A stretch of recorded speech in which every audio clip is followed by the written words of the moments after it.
So doon po yung event. Dito sa gitna. Yan. Kaya mag-i-install na ito. Oo. Trace lang dito yung velvet. Hindi ginawa muna po ako nagpapong ng bakal kasi hindi ko po alam kung ano yung preferred nila laki ng mga glass yung para sa akin. Dito po ipainted po ito na flexible. Diba? Oo. Including po yun sa labas.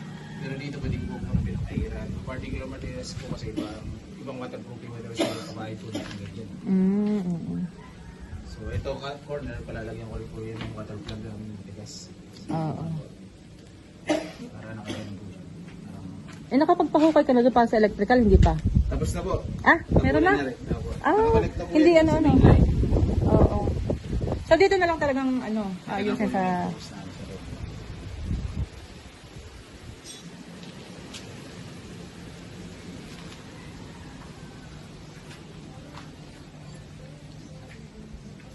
Ito yung sinasabi na po namin na false beam.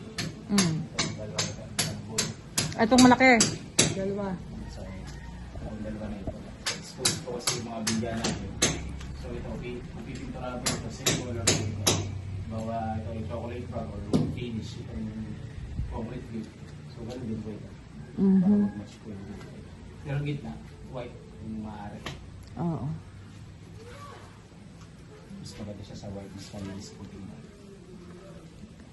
Tapos may apat po na pin light sa bawat corners. Kasi isa po sa gitna. Pero din po dito. Oo. Sa gitna, may corners pin light. Pero sa tansya mo, yung bago masara itong itaas, mga gaano pa katagal? Paano masarap? Yung meron na siyang, kumbaga yung buo na, sarado na itong taas.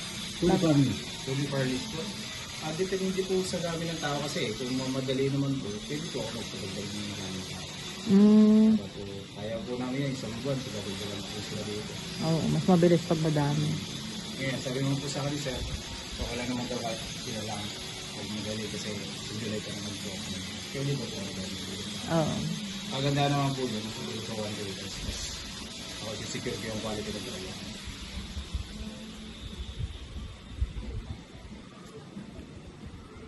Mga nakabag po kaming tao, hindi ko lang nakapunta. Tatanong nga yung iba. Sabi ko doon na lang sa kabilang project. Pero kung